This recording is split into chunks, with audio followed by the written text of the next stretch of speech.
out of your seats and move a little bit. Just be prepared that there's a couple of questions I'm going to ask. But my name is Courtney Randall. I am the Director of Young People's Ministries at Mountain Sky Conference. And I am co-pastor with my husband at Niwot UMC.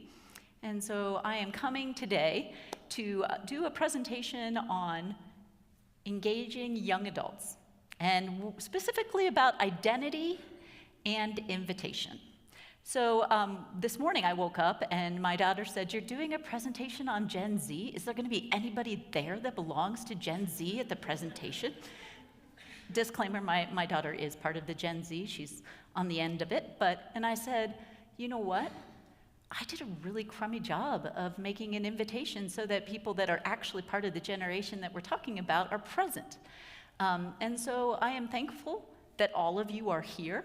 I'm also thankful that we have people that are part of Gen Z that are gonna, at some point, maybe be able to contribute to the conversation and do all of that. And I'm also gonna give a shout out, especially, so in the back we have Fiona. And Fiona is a member and an incredible voice on the youth leadership team for Mountain Sky, who's helping to redirect and redefine what youth and young adult ministries is for the conference and for the local church. So she's going to get to go back and tell the youth leadership team all about this. But I wanted to do this. How many of you were here last year and went and saw the presentation on congregational vitality? Did any of you go to that workshop? Stephanie went because I think she led it. Anybody else? All right, okay. Well, we need to be able to talk about young adults, to talk about Gen Z in the context of the church, in the larger church. You know, the question we often get is, where are all the young people?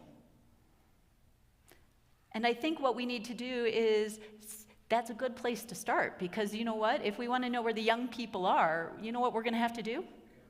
We're going to have to go to them. We're going to have to leave our buildings, right? Yeah. I do like feedback, so please, and the more comical, the better it is for us to do so. We're going to have to go out and find them, right? If you were part of the presentation that Stephanie gave last year, and if you'd like to hear this presentation again, because it was really good, it's on congregational vitality. And I don't want to get too much stuck in the weeds, but I really want you to look at this intersection between the line of sustainability and the line of vitality. And there are three beautiful words there. Can somebody read those R words to me? Anybody see those R words? Thank you. We're going to be looking at that as it relates to identity and invitation for young people, right? For Gen Z. And we can get a lot into that, but we're looking at this redefinition. As we're talking about identity, we're also looking at redefining how we see identity and where we can use some statistics, where we can use some studies, where we can help do that, but also couch it all in this understanding of who God has created us to be, regardless of which group we land in. So to get us started and to get us doing this, I wanted you to know where some of these sources are. One of the things I say, I should disclaim, I was a math and science middle school teacher, so numbers are my friend, but I would always say, do multiple research, have diverse background into how you look at that research, and dig a little bit deeper to find out how many people are they asking, what are the demographics of the people asking. So some of the research I'm pulling from multiple sources because you need a wider breadth of this. So just to give you a little bit of background where some of this resource is coming from, the Pew Institute is one of the places. We also have McCrindle, which is a social analyst. It's out of Australia, but it does a lot of work on the different generations, and I think it's really helpful. And for those how many of you are visual learners? Anybody visual learner? I'm a visual learner, so it has some good graphics to go with it. So when words get too much, I like pictures. And so they do have some good graphics, and they are social analysts. It's not a religious organization, it is a social analyst. And I think it helps. Also some things from Fuller Youth Institute, from Orange. I'm pulling some things from some of Carrie's background and some of Discipleship Ministries. We in Mountain Sky are really blessed to have the youth. Chris is here in our conference. He is an incredible resource for youth and young adult ministries. And we are partnering. I have a very wonderful colleague who does this counterpart in Western North Carolina, and she is a podcast blog expert when it comes to different generations. And so I'm pulling some information from her because she's so much more wide-read. But I wanted you to know where some of this background is coming from. I think it's important for us to do well-developed research as well as intentional research in our own communities. So I just wanted you to kind of get a sense of that. All right. The thing about generations is, let me start by saying the only generation that is clearly defined by the U.S. Census Bureau. Anybody have any idea which one did the U.S. Census Bureau clearly define? It's only one category. Boomers, right? So most cases, when you look at different generations, doesn't matter which one, the boomers generation, 1946, when birth after World War II was on the rise, till it started to decline in 1964. The only one the U.S. Census Bureau identified. All the others are kind of done around social constraints. So you'll see different categories. When it comes to Generation Z, or Zoomers, however you want to call it, there tends to be a little bit of wiggle room. Some say 1995. Matt, what did we say, 1997? Yeah, so you get a little bit of wiggle room depending on the source. McCrindle uses 1995. The Pew Institute will use 1997. Just to give you some identification of where those different generations happen. I'm not going to make you all stand up and tell me what generation you belong to, because, you know, like that's if you want to associate, that is totally fine. What I'm going to ask you to do, though, I would love for you, as a young adult, or as someone who has passed through that time, what word did you use to describe cool?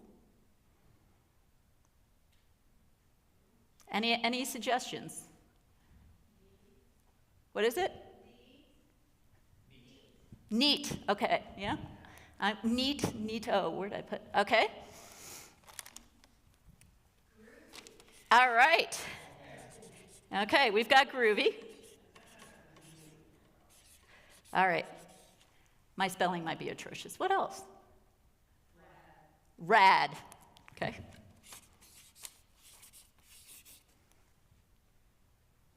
Fly. Thank you.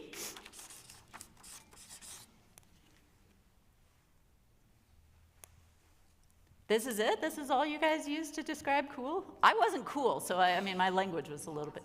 What is it? Boss. Okay.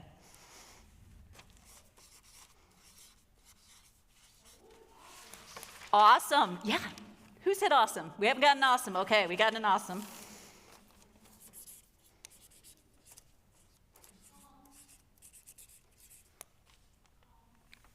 Calm? Wow. Calm. Okay. Something as cool as calm. I know we're in a church, but bitchin'. Okay. I'm going to do a lot of asterisks. Okay. We'll put asterisks up there. Awesome. Sweet. Sweet. Okay. Sweet.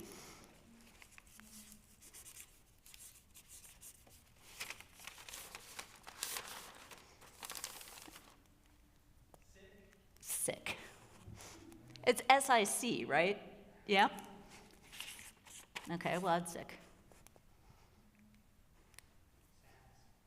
Oh. Yeah.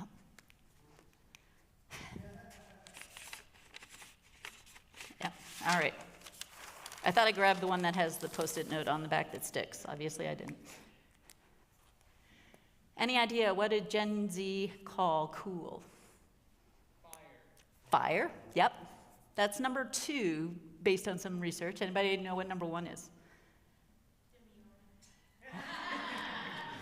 That would be awesome. Lit is number one. Sorry, lit is number one. I looked at 3 different research. Lit is number one, kind of hovers around there. One of the things that I've found working with young adults, and this is something that I've found working with young adults both inside and outside, they do not expect you to speak their language. We are never going to be cool enough to adapt to that, so let's not try, right? What we can do, and this is something that we heard this morning, what we can do is we can be curious, right? The first time I heard my nephew say lit, I was like, what's lit? Like, what? But it made this beautiful conversation about, like, it went in places I would have never imagined, because I just was like, can you explain to me lit? Like, something's on, like it's on fire, and that's a good thing? And he's like, yeah, it's like on fire in a good way. I was like, oh, okay. We don't have to speak the language to be in relationship, to relate to young people, right? We can also share our own language in young people, right? When the church that I was serving in Massachusetts decided that they wanted to open and affirming youth and young adults teen center, I had one person say, and he was in his 70s, say, I'd love to volunteer, but I don't know how to have this conversation. I don't know what to do. I'm not going to say the right thing. I'm not going to do the right thing. And I said, you know what? Most young adults don't care. They want you to sit on the couch. They want you to have a conversation with them. They're not going to care if you get anything or everything right. And I will never forget, this young man was an incredible lay leader, and he was from Scotland, and he could not wait to come and tell me, after volunteering with the young adults, he said, I just had the most amazing conversation with a young adult. He said, I was able to finally understand what LGBTQAI meant because I could relate it to political parties in Scotland. And he had a young adult explain to him everything, and he related it all to something that he could wrap his arm around, right? Political parties in Scotland and the LGBTQI, and it was this experience of them not speaking exactly the same language, but finding some common ground. Working with young adults, being in ministry with young adults, being invitational with young adults doesn't mean that we have to be them or we have to be like them. We have to be curious and we have to be engaging. So we'll come back to this. If you have other words that mean cool, that's a great place, but it's a great place to start. Things don't have to be lit or on fire. I wanted it to be engaging, but I also wanted you to move around a little bit. When I said I looked at some of the research, we have to be careful because research can contradict each other a little bit, depending on what source you follow, right? And I think part of it was, but I think there is an importance in looking at some of the research. And so I'm going to ask you, if you are able and you are willing to, I'm going to read 2 statements, and all you have to do is stand where the sign is. You'll notice no is over here, yes is over here. I don't know. Because no matter where we are in ministry, we know that God knows, but we don't have to know all the answers. So if I read the statement and you're not sure, here it is. In order for these questions to be up here, I looked, they had to have been documented in at least 3 diverse studies. So I didn't pick and choose because I wanted them to say what I wanted them to say. They had to have 3 sources. And then I'll tell you whether or not where we are. The first one, and you're going to answer with your feet again. Generation Z are more likely to be enrolled in college and to have a college education parent than millennials, Gen Xers at a comparable age. Is it yes, no, or I don't know? Please feel free to move.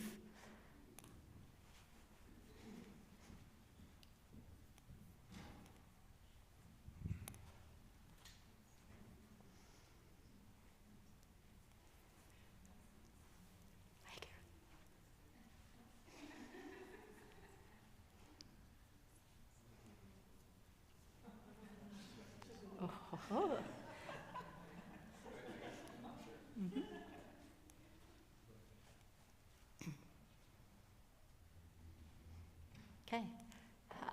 Most research says yes.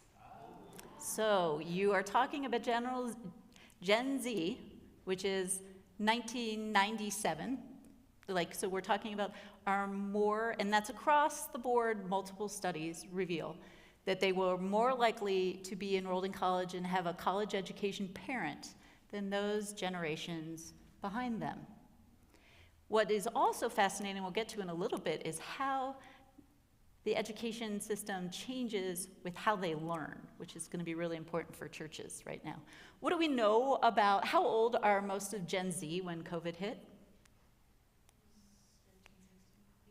Yeah, like in that range, right? The youngest end would be, I guess 16 is the kind of the youngest end of that, so they would have been 12, 13. So one of the things that's really significant in this age group is that they have had their educational system disrupted, right? So what they're realizing, and what research is showing us, is because they've had their educational system disrupted or stopped or started, their investment in education is that much greater because they've lost a year or 2 years in their mind, right? And that's important to know because it not only shifts how we address that, but it also shifts how we might be teaching into that, teaching with. Okay, the last one. Gen Z changes, Gen Z is more likely to change their religious affiliations as they age. Is that a yes or a no or I don't know? Are they more likely to change? They might be brought up Catholic and they might change to being Lutheran.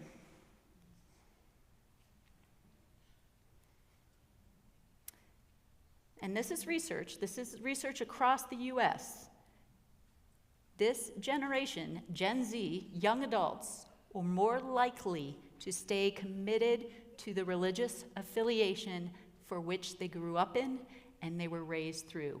More so, specifically more so than millennials and those before them. What research is showing is that those that commit to a certain religious affiliation, studies are showing that they're more consistent to stay that way. If a child was brought up in the Methodist tradition, they are more likely to continue to be Methodist as they age. That is drastically different than some of the generations before who have maybe changed or shopped or become nuns, right? That's really going to be important for us as a church to be able to acknowledge and to respond to. All right, you guys are welcome to sit down. Thank you for moving with your feet. This is how I'm helping you to stay awake. I really appreciate that. Yeah. Yeah, no, that's good. And feel free to stretch on your way back. Yeah.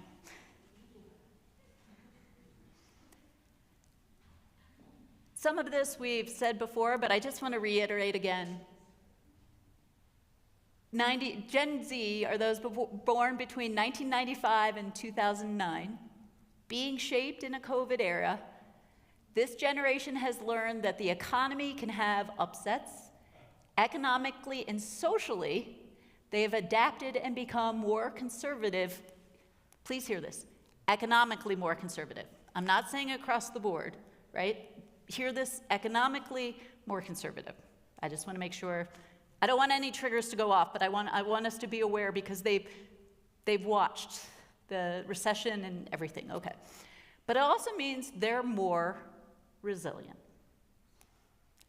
They focus on education and recognize the importance of it in their foundational years. They know that in a competitive environment, they need to upskill and retrain and can't rely on job for life for stability. Lifelong learning is their mindset. Isn't this good news for the church? Christian formation, lifelong learning. How many of you are part of a discipleship ministry somewhere in your church? This is great news. Yeah, you're the pastor of discipleship, right? This is really good news because this generation is a generation that wants to continue to learn. They don't have it all figured out. They're resilient. They are thirsty. They are hungry. They want to know that what they're learning continues to go. And where this helps with the church, this is a great graphic. I'm not going to spend a lot of time on it, other than those of us can get really caught up in the roller skates to Frisbees to Rubik's Cube. I love the fact that Gen Alpha is now fidget spinners, right? What I want us to look at real quickly is leadership styles and ideal leaders. If you can't see that, that's okay. Those of us that are in the generation that needs readers, that's totally fine. There is no judgment there. Their leadership style is empowering. It's not a top-down approach. It's an empowering approach. So here's the thing. If you're going to ask a young person to be on your leadership team, they're going to come expecting that they're going to do something. They are going to feel like being asked is empowering them to do things in the church. They're not going to wait to be told. They're going to jump in. The other thing that I think is really important is in an ideal leader for somebody in Gen Z, for young adults, what's an ideal leader? They're what? Can you read that? Anybody read that? They're collaborators, right? They're going to collaborate to whatever is going on because they're going to get fired up. They're going to get excited about it. They're going to think that if you ask them to serve, you really want them to serve, which means what they think, how they live out their faith, really matters. As those of us in the church, we need to be aware that when we're asking, this is a generation that's going to show up. And they're going to show up and they're going to want to be involved and they're going to want to change things. Isn't that awesome? It might be a little frightening too. Isn't this awesome?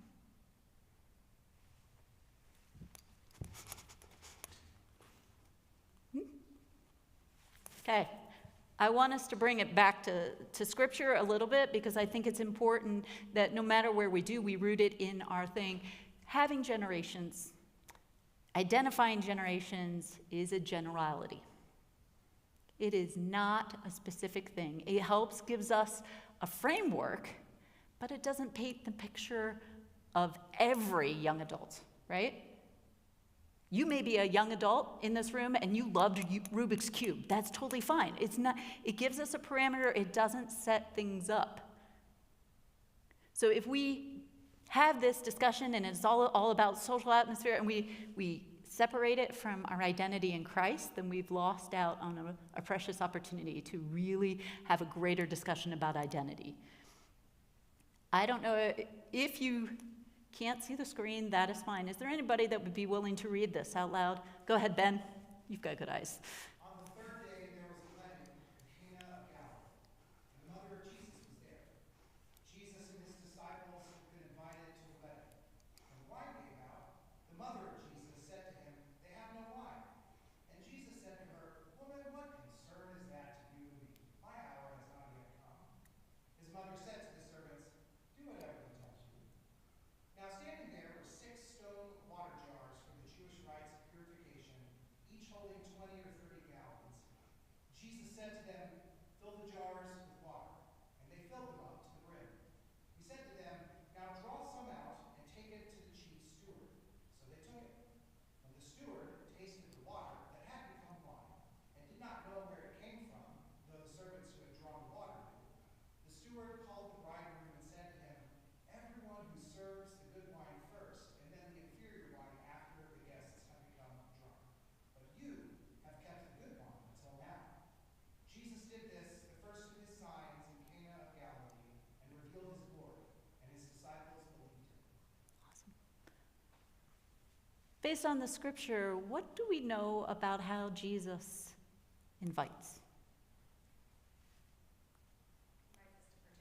He invites us to participate, absolutely. Say it. He surprises us. Again and again, he surprises us. He listens to our concerns, even if they aren't his concerns. Awesome. He listens to concerns even if they aren't his concerns. He's kind of impatient. Oh, I love that, right? Jesus is not somebody who's going to do a slow invite, right? He doesn't wait for all the parameters to be just right and all the things to be in place. He also does what his mama tells him. All right. For those of us, yeah, amen. He does what his mom tells him. What else? What, Mike? Like simple, clear instruction. Simple, clear instruction, right? Yes. He contextualizes, as in like, it's easy to make a mountain out of a molehill or a molehill out of a mountain, but he takes the time to kind of tell you like where on the scale of things he is. Because he re-clarifies for his mother, this may be a problem, but what concern is it to us by comparison to this other great thing? Yeah. He contextualizes the problem, and he puts, yeah, exactly, like he looks at the problem. Anybody notice what does he use to extend the invitation? Where is this water turning into wine? Yeah, more specifically, where is the water turning into wine? In the jars. And where are the jars? They're already there, right? Jesus uses what's around him for vehicles of invitation, right? He doesn't send them down the road. He doesn't send them, he looks at what's around him. The other thing that is important about this, and you guys have kind of touched on this also, when Jesus makes the invitation, who specifically is he inviting? Servants. The servants. And is there anybody else at the party that knows that the servants have been invited into this?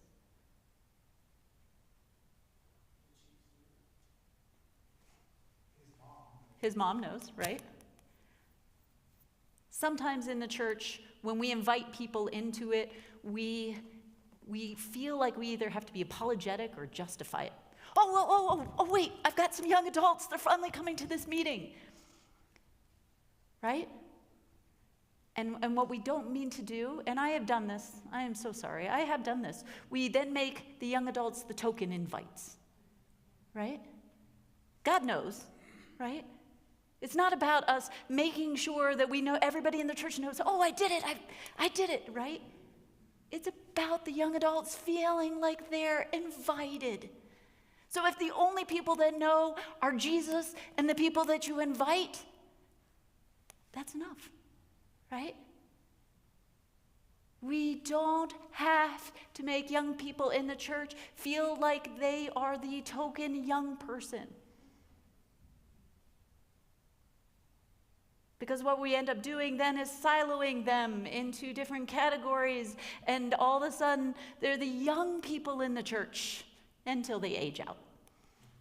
Then they're the middle-aged people in the church. And I think we've done a disservice sometimes by siloing out ministries, by making our invitations to do this. There's a great article that says the reason why young people come to church is because they seek community and intergenerational experiences. How many of us have seen that before? How many of us have experienced that, right? We have experienced that. If at one point in time, as a young adult, that made a huge difference to me. That I had people at different generations that could genuinely ask about my life, and they would follow up. Or they'd follow up when they didn't see me. Or every year on Valentine's Day, all the way through my 20s, I got a care package from Chagrin Falls United Methodist Church. The way through my 20s, even after I was out of college.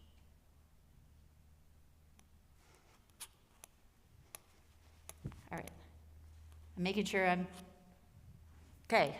Ministry trends. How does this impact the church? How does this relate to the church? Why does identity and invitation, where does this go? These are ministry trends, and this is where I thank my good friend Deaconess Sharon, who's done much more research into this. Sometimes in youth group and work with young adults, I call it the frozen prayer. because I think sometimes we need to hold on to what we need to hold on to, and we need to work on letting go of things, right? Today I'm going to give you permission, and we're going to get some permission here to be able to hold on to some things, but also to let go of things. And sometimes I think there are things that are easier to let go of, and there are some things that we're going to get to that might be a little bit more challenging to let go of. We, the ministry trend with Gen Z, we don't have to be the attractional church. We don't have to be the best band. We don't have to be this perfect image. What Gen Z ministry trends want, they want authenticity. Which for those of us who lead worship on every Sunday, this is good news, because you know what? Gen Zs aren't coming to church because they want church to be perfect. They're coming because they want an authentic experience of God. We can let go from being the attractional church, and we can hold on to being a church that's offering authentic invitation. We can let go of having to be high energy, and we can hold on to a meaningful experience. A meaningful experience. How many of you followed any of the Asbury revival? Okay. One of the things that I find most fascinating about that was that it was led from within. And we can agree or disagree on some of the theology and all of that around that, but one of the things that I watched was, what were people, young adults, hungry for? They were something that was authentic, something that was meaningful. They were there because their experience of God and experience of grace blew the roof off. Because that worship experience was so alive and connectional that people couldn't leave. What would our churches look like at the end of the hour if we leaned into this experience of God and this invitation for young people to help shape worship in such a way that people don't want to leave? Right? And that it's not run by a digital clock, it's run by God's timing. We talked about the intergenerational. We talked about the silo by God to the intergenerational.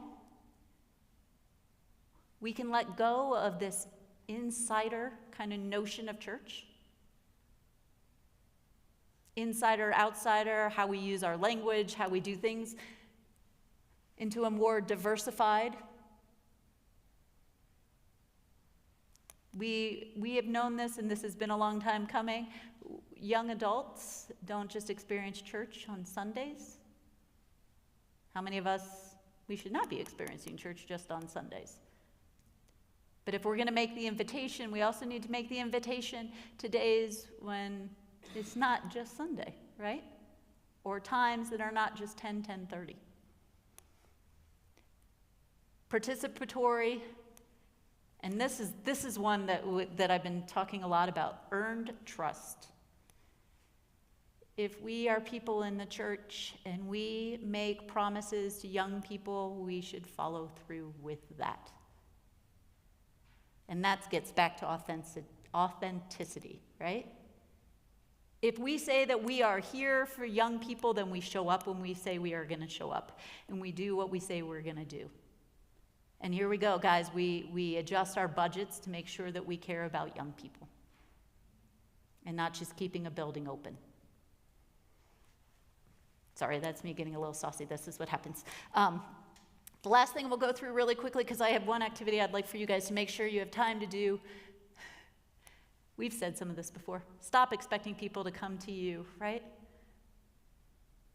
We know young people are in our communities. Do we know where in our communities young people are? When I started off in youth ministry 25 years ago, all I had to do was open the doors of the church, and on a Sunday night, I had over 100 youth come. That's not the case anymore. right? And I'm not sure that was the best practice either, because it made us pretty insular and we stopped going outside the walls of the church. Expecting young people to come to us. We need to be going to where young people are, right? We need to be making sure we know in our communities where young people are and we actually go there. We can guess, but we may be surprised where some young people are going. Stop judging, more empathy. Here we go, everybody. Stop holding on to the past. Start experimenting.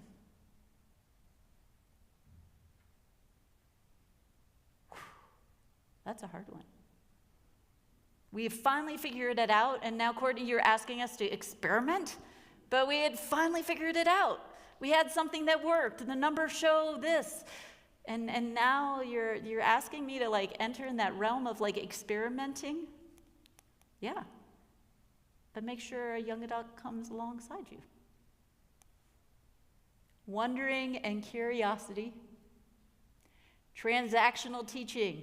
If we have a young adult Bible study and we sit there and lecture to them and wonder why they do not come, right? Learning style wise, that's not going to work, right? Like, young adults don't want to be lectured for an hour. None of us really want to be lectured to for an hour, right? I say that, I realize that's a little hypocritical of me. I'm sorry. The last thing, this is something that I think I've heard time and time again. While serving with young adult ministries in Ireland, at Sligo Methodist, we had 8 young adults that are working with the children's program. And I remember I went into a meeting and I was like, I'm sorry, I know you are so busy. I'm so thankful that you could come to this meeting. And I had this young adult look at me, stare in the face, and just, do not apologize. If the only thing I am is busy, then I've really messed something up. We're here because we want to be here. We've made this a priority. And I thought, I need to stop apologizing. I need to stop making this young adults coming together to teach Sunday school because they wanted to. All right, being intentional rather than being busy. Okay.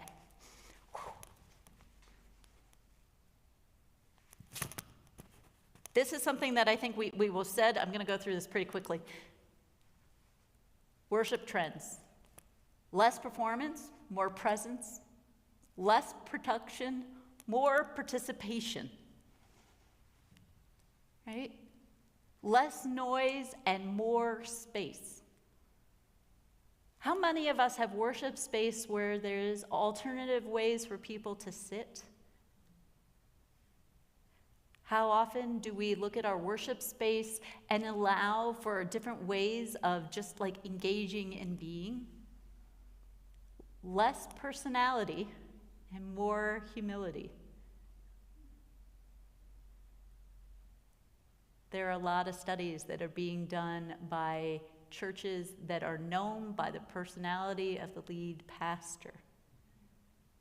What are young adults coming to do? They're coming to be part of the church, and it's not going to be, here we go, pastors, it's not going to be us they're coming to see. They're coming for an experience of God. So what they want is humility, not the person standing up at the pulpit. Now, don't get me wrong. They should make a connection to the pastor. I'm not telling you your jobs are not important and significant. That's not what I'm saying. But they're coming seeking for an experience of community, of church, humility, less personality. And here we go. This is the part that I love. Less head, more heart. Well, that kind of has John Wesley written all over it, doesn't it? They want an experience of grace that they're not getting in the world. Right? They want an experience of God grace that lets them know that whatever happened to them in the last week, they're forgiven, they're saved, they're reconciled. Some of the worship trends that are not here that I'm following specifically, Young adults are coming back to liturgical churches, right? And you've heard this too, right? This is not something new. And why? Because they want to know a consistency of God that's liturgical, right? Wow. Here's another thing. At the Ignite weekend in October, when we asked for feedback from the youth that gathered there were about almost 80 of us. Do you know what one of the young adults said? I'd like more liturgy in our worship experience. I think it's great that we're singing songs. I want more liturgy. How's that? From an 18-year-old. That was their feedback. Boy. So you know what? He's going to help write the liturgy for the next Ignite. Isn't that incredible? Right?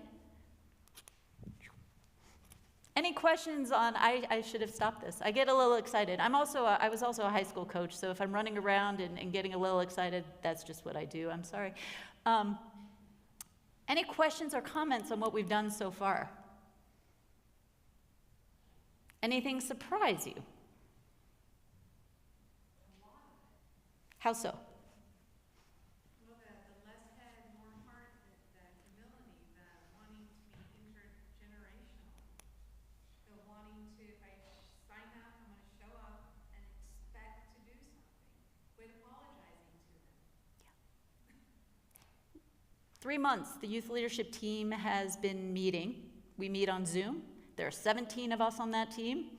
10 of them are youth, 3 are clergy, and 4 are youth leaders. Do you know that the only group of those between clergy, youth leaders, and youth that are almost all in the General Z, do you know the group that consistently gets back to me if they can't make a meeting? Sometimes I get, and this is not to put down the clergy or the youth leaders, but I will tell you that every young adult or youth that's on there tells me, I can come to the meeting, I cannot come to the meeting, can you send me notes? If they sign up, they're going to show up. Isn't that incredible? All right.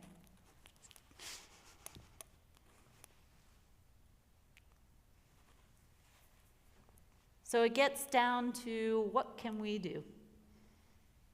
What can we do? We can cultivate trust and relational awareness. We can key chain leadership, and this is something that I'm going to be working a lot more on with the young adult and youth leaders in our conference, but you are more than welcome to join that. It is a new concept, kind of a revisiting new concept. In youth ministry and young adult ministry, we tend to rename everything again. So here's key chain leadership. We need to be giving the keys to the church to young people and then not over-organizing them. I have to say, this is hard. I've been doing youth ministry for a long time, and I'd really love to know how things are going to go. Right? I'm going to give you the keys, but can you please make sure it only lasts an hour? Right? But this gets back to trust. Because the trust has been built, we can give the keys knowing that there's a trusting relationship, knowing that young people will ask for help if they need it, and knowing that they're more than capable to do anything that we're doing. Process over content, and ultimately, model Christ-like character, right?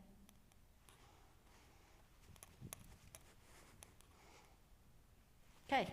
So what do we do with all of this? It's great. I've been talking to you for a while. You guys have done some great feedback. But now what?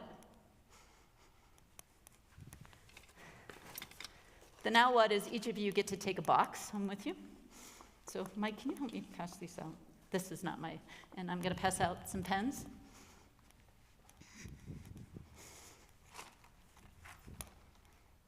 Gosh, we have 9 minutes. This is not going to take long. You can throw them too. Please feel free to throw them.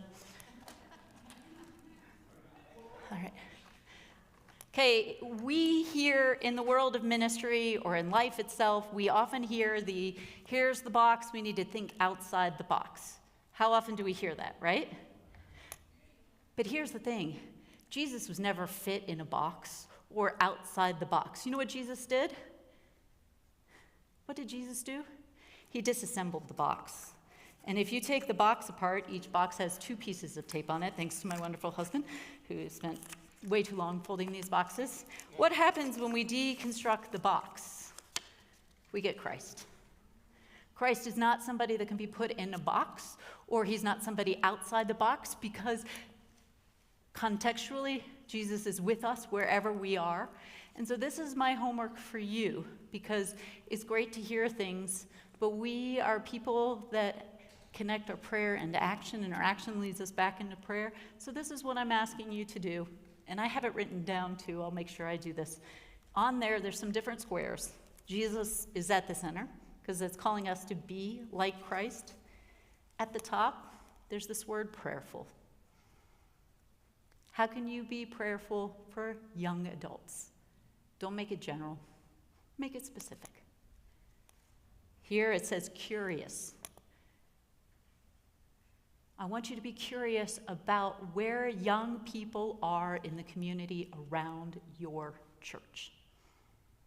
And if you don't know, be curious enough to go and find out. Goodness, this is where intentional. You are here. Who at your church is not here? That you can be intentional about having a conversation about being in ministry with young people. An invitational, I'm going to ask you to name 2 young adults. Maybe they're in the church, maybe they're not in the church, maybe they're someone that you know. But I want you to be intentional about putting a name on here. Do you need me to go over any of those? I do talk fast when I get excited. I apologize. Any clarifying about that? Information only goes so far. We have to attach ourselves to it in the context where we're called to serve and love and live. I'm going to turn this off and give you guys some time to write, and then I'll close us with a prayer.